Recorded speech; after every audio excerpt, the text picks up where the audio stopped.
Buonasera, benvenuti a questa edizione del nostro telegiornale. Vediamo subito i titoli. La Giunta regionale sospende 4 dirigenti coinvolti nell'inchiesta sul comitato d'affari agli ordini di Cuffaro. Il PD protesta con un sit-in, Valentina Chinnici dice provvedimenti tardivi e insufficienti.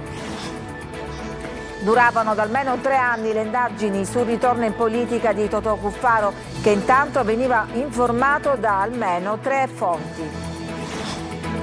Nuovo filone d'inchiesta sulle gare d'appalto negli ospedali Civico e Villa Sofia. Dalla Procura di Palermo arriva la richiesta di 12 arresti. Al centro del sistema corruttivo il commercialista corleonese Sciacchitano. Agrigento muore dopo 2 interventi all'intestino, 4 medici indagati per omicidio colposo.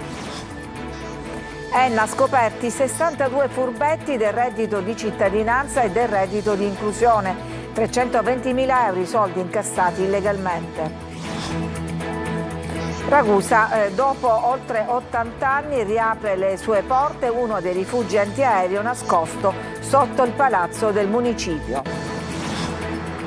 Calcio, il Palermo domani alla ricerca di conferme e di punti per risalire in classifica. Contro la Juve Stabia, Inzaghi intenzionato a riproporre la squadra che ha battuto il Pescara. E sempre per il calcio, attesa per Catania Altamura. Toscano ritrova Pieraccini in difesa, mentre in attacco è ballottaggio tra Forte e Caturano. Altra tegola per il Trapani, il nuovo deferimento potrebbe portare ad una nuova penalizzazione.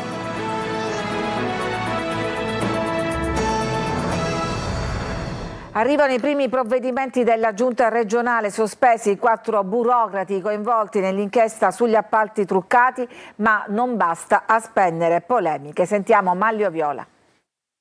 Alla fine la giunta regionale di governo c'è stata, ma non nei tempi e nei modi raccontati nelle ultime 48 ore. Il presidente della regione, Renato Schifani, le sue decisioni le aveva già prese e agli assessori si è limitato a comunicarle in una seduta durata appena mezz'ora. Pugno duro con la dirigenza regionale coinvolta nell'inchiesta sui presunti appalti truccati. Sospensione a tempo indeterminato per la dirigente generale Letizia Di Liberti con il Dipartimento regionale della famiglia assegnato ad interim a Ettore Foti, già dirigente del Dipartimento Lavoro. In materia sanitaria la Giunta prende atto dell'autosospensione del manager dell'ASP di Siracusa Alessandro Caltagirone e l'assessore Daniela Faraoni la fa propria nominando commissario straordinario Chiara Serpieri.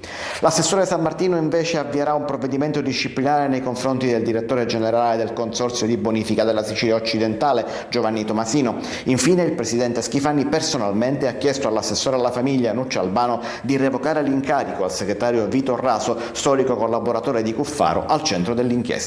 Ma i provvedimenti non spengono le polemiche. Ismaele Lavardera parla di atto di ignavia politica, i 5 Stelle parlano soltanto di un buffetto, mentre il PD mette in scena un sit-in di protesta sotto Palazzo d'Orléans. Le responsabilità non sono soltanto in capo ai dirigenti, anzi sono soprattutto in capo alla classe politica che ci governa. Le responsabilità sono della Giunta e sono soprattutto del governatore Schifani. Troppo facile usare i capri espiatori dei dirigenti e degli amministrativi. Qua c'è una responsabilità politica gravissima. Intanto emergono sempre nuovi particolari. Duravano da almeno 3 anni le indagini sul ritorno in politica di Totò Cuffaro, che intanto veniva informato da almeno 3 talpe. Manlio Viola ancora. Non una sola talpa, ma ben 3 diverse fonti avevano informato l'ex governatore siciliano Totò Cuffaro che a suo carico erano in corso intercettazioni. Sono dettagli che continuano ad emergere dai documenti dell'inchiesta della Procura di Palermo che ha portato alla richiesta di 18 misure di arresti domiciliari nei confronti proprio di Cuffaro, di Saverio Romano, Carmelo Pace e poi funzionari regionali, collaboratori e manager della sanità. L'unico ad essere indagato per rivelazione di segreto d'ufficio però è il tenente colonnello Palmintieri dei Carabinieri. Incidentali le altre fonti, da una parte il funzionario di polizia assegnato ai servizi segreti Paradiso, dall'altro un vecchio amico di Cuffaro, Mimmo Di Carlo, che sente per caso il genero parlare con un collega alla DIA. Tutti elementi che però per la procura fanno capire che Cuffaro era informato di essere nel mirino e per evitare le intercettazioni aveva dunque avviato una serie di stratagemmi, telefoni lasciati in altre stanze, incontri in luoghi pubblici e così via. Tutti elementi che non avrebbero però sviato le indagini del ROS. Indagini iniziate addirittura nel 2020 2022 durante la campagna elettorale per il comune di Palermo, quando Cuffaro avrebbe incontrato Santo Castiglione, noto manager di un locale conosciuto a Palermo in passato, indagato perché sospettato di aver utilizzato soldi del boss Capizzi nel suo locale, indagine che poi fu archiviata.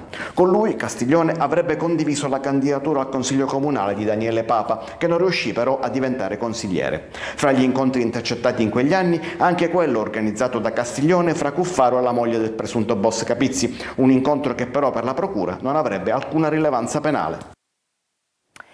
E poi c'è ancora un terremoto nella sanità siciliana. Dalla Procura di Palermo arriva la richiesta di 12 arresti nell'ambito dell'inchiesta del giugno scorso denominata Sorella Sanità Bis. Sentiamo Roberta Lunghi.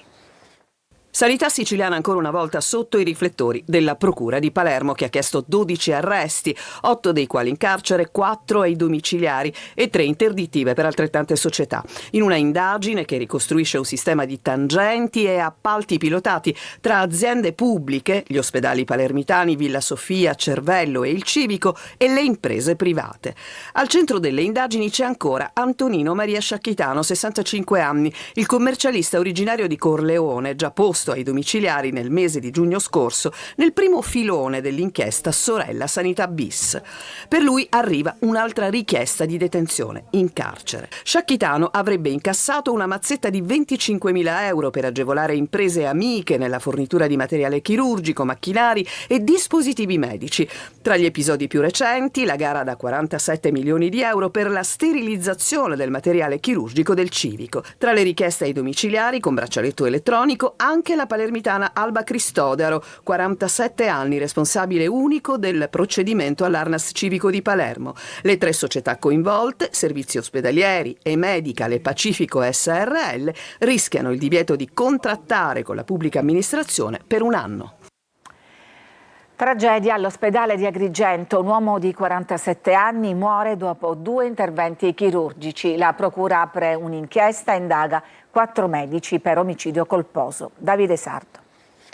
È morto a soli 47 anni dopo 2 interventi chirurgici. Ora c'è la notizia. Una tragedia su cui la procura di Agrigento vuole fare piena luce. L'uomo di Porto Empedocle sarebbe deceduto per una sospetta occlusione intestinale. La polizia ha già sequestrato le cartelle cliniche. 4 medici dell'ospedale San Giovanni di Dio sono stati iscritti nel registro degli indagati per omicidio colposo. Si tratta di un atto dovuto, necessario per consentire loro di partecipare all'autopsia e difendersi da eventuali accuse. Tutto è cominciato il 29 ottobre, quando l'uomo si è presentato al pronto soccorso con forti dolori addominali.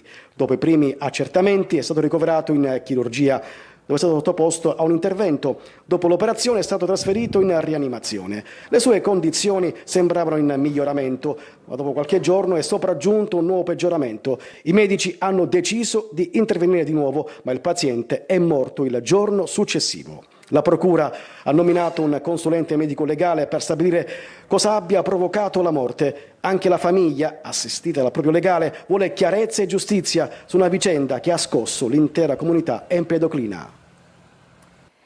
Una bomba d'acqua si è abbattuta nel primo pomeriggio a Catania dopo una mattinata di tempo incerto. In pochi minuti le strade si sono allagate, in particolare la circonvallazione, ma anche altri quartieri. Il maltempo ha colpito anche il resto della Sicilia, in particolare Siracusa, con strade bloccate e viabilità in tilt.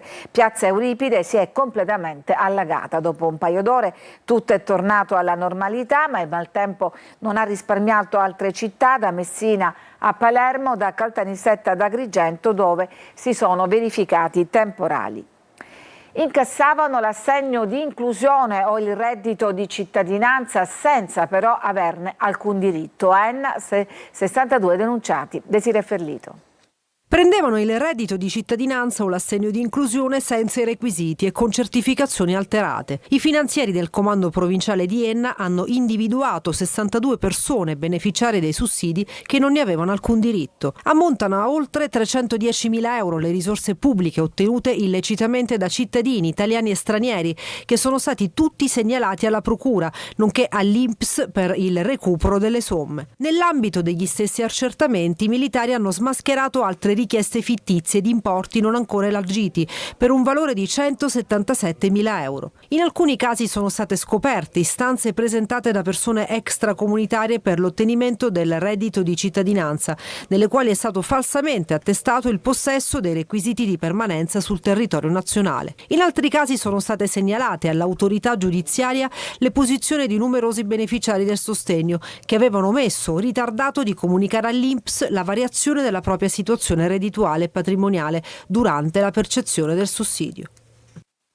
Scoperta dalla Guardia di Finanza di Siracusa una nuova truffa legata ai bonus edilizi. Un'impresa di costruzioni aveva creato un condominio fantasma per accedere al super bonus del 110%. Sentiamo Emanuela Corsi.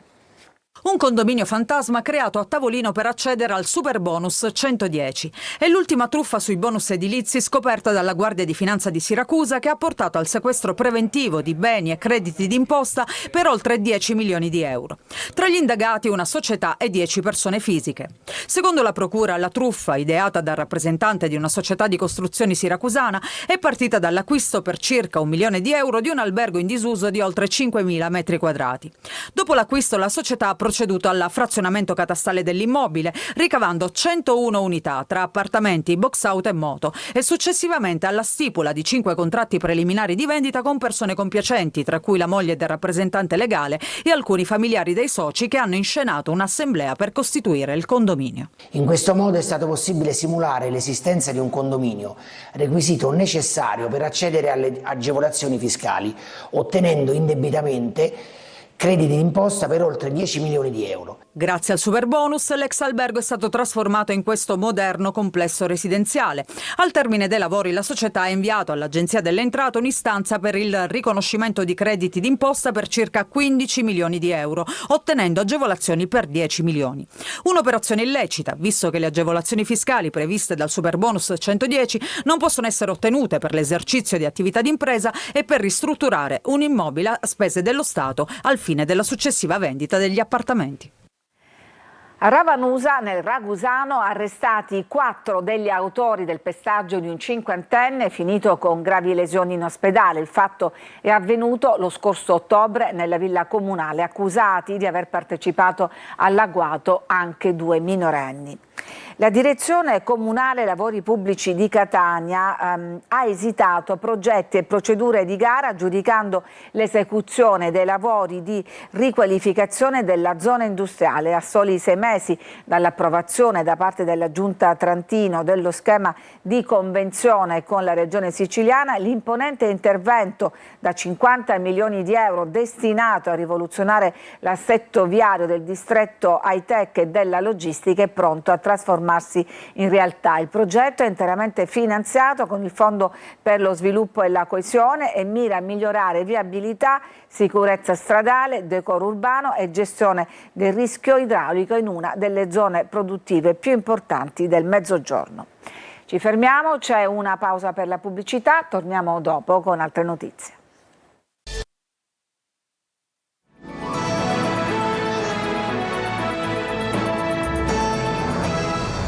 A Palermo l'assemblea plenaria Harlem Mediterraneo, siccità e possibili investimenti per la Sicilia tra i temi trattati nel 2 giorni di lavoro a Palazzo dei Normanni. Marco Gullà.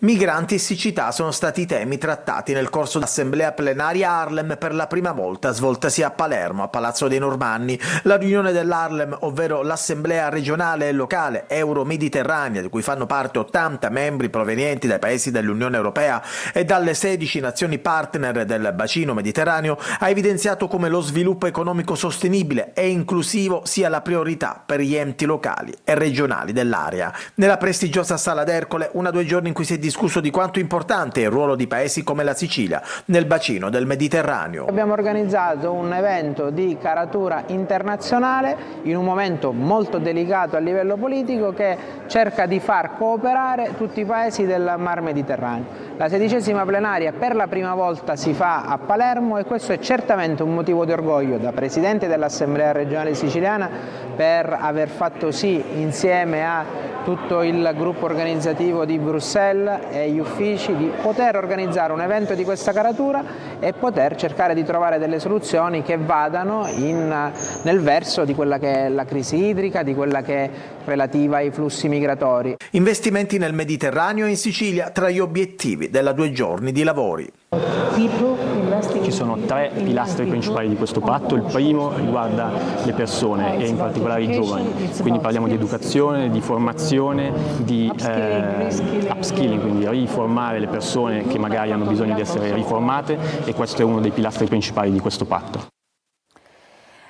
Nascosto per oltre 80 anni sotto il palazzo del municipio, riapre le porte uno dei rifugi antiaereo di Ragusa, un luogo della memoria che racconta paura e speranze di un'intera comunità durante la Seconda Guerra Mondiale. Veronica Barbarino.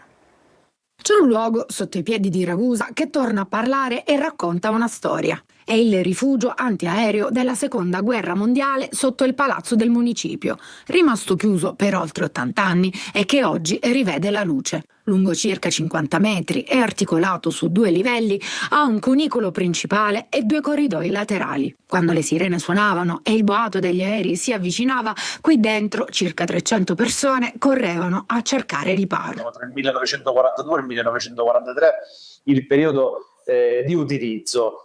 Non è il solo presente in città, non è il solo presente in centro storico, e tra l'altro in periodo bellico vengono utilizzate non solo questi rifugi artificiali, queste cavità artificiali, ma anche le cavità naturali o le latomie di Cava Gonfalone o le grotte della Santa Domenica. Un viaggio nel tempo dove la memoria collettiva riaffiora in ogni dettaglio. Una porta blindata contro il nemico e una cucina per i giorni più bui. E ancora scritte sui muri. Tutto racconta la paura e la speranza. Il punto più basso del rifugio, con le testimonianze dell'epoca, appunto del 1942, del 1943, i cognomi, i nomi, ma anche addirittura ci dicono quando suonava l'allarme del 1942, che è delle ore 24, o qui decessi per FIFA, quindi la paura, o del signor Brugaretta, di Carbonaro, insomma, come vedete era tutti cercavano di lasciare la propria firma. Dal dopoguerra in poi il rifugio diventa un deposito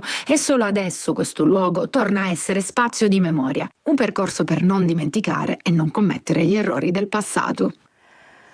Ci fermiamo, c'è una pausa e poi torniamo con la pagina sportiva, perché vigilia di campionato per il Palermo, mentre il Catania domenica aspetta al Massimino l'Altamura.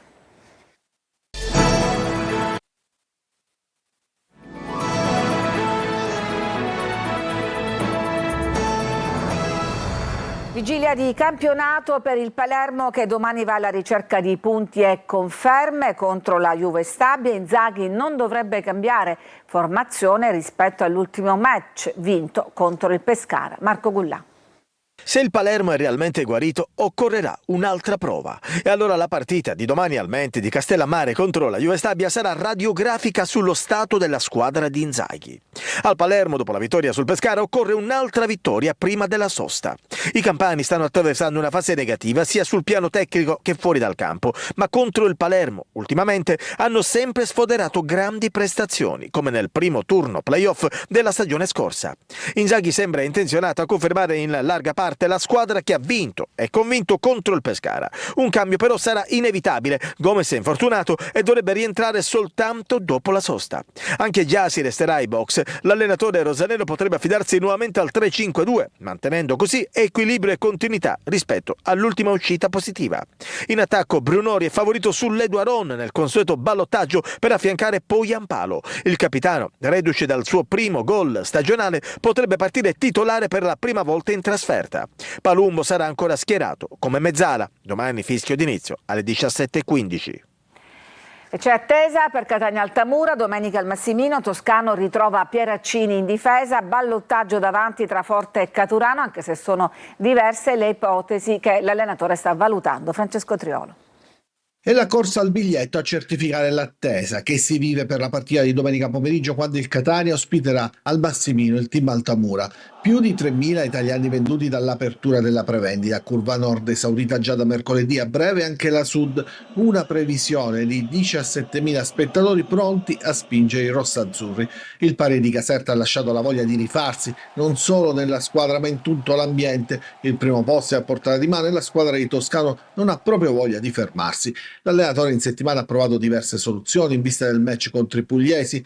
La squalifica di Gherardi può essere, attutita dalla disponibilità di Pieraccini, che seppure ha lavorato inizialmente a parte, può considerarsi a disposizione. A centrocampo invece si va verso la conferma della coppia di Tacchio-Quaini, ma non è da escludere un'altra ipotesi, quella dell'inserimento dal primo minuto di Jimenez. In attacco si parte con un ballottaggio tra Forte e Caturano per la maglia di prima punta, ma non è escluso che possano giocare insieme. In quest'ultimo caso Ciccerelli dovrebbe essere l'uomo che agirà dietro, con Lunetta inizialmente in panchina, pronto per essere gettato nella mischia e cambiare il ritmo alla gara. Del resto, proprio Lunetta ha dimostrato di avere un grande impatto proprio a partite in corso. E intanto il Trapani rischia un'altra penalizzazione. Sentiamo Camarasana. Rischia di dover scontare altri punti di penalizzazione il Trapani, oltre quella di 8 punti che sta scontando per irregolarità amministrative relative alla scorsa stagione. Il procuratore federale ha deferito infatti la società Granata al Tribunale federale per non aver provveduto entro la scadenza del 16 ottobre al pagamento di una parte degli stipendi, nonché al versamento dei contributi INPS e delle ritenute IRPEF. Deferiti anche il presidente Valerio Antonini e i dipendenti Vito Giacalone e Andrea Oddo e il sindaco unico della società Salvatore Castiglione per aver effettuato il pagamento attraverso bonifici bancari e addebiti su conti correnti diversi dal conto corrente intestato al Trapani Calcio dedicato al pagamento di INPS e IRPEF e per altre irregolarità amministrative. Alla società Granata è stata contestata anche la recidiva, considerato che la scorsa primavera gli è stata comminata un'altra penalizzazione. Sulla questione la società ha comunicato di aver inviato alla Procura federale tutta la documentazione comprovante i pagamenti effettuati ai giocatori e i versamenti di INPS e IRPEF. Non specifica però se ha rispettato la scadenza del 16 ottobre, cosa che le avrebbe evitato il deferimento. È tutto per questa edizione, grazie per averci seguito, vi auguro una buona serata.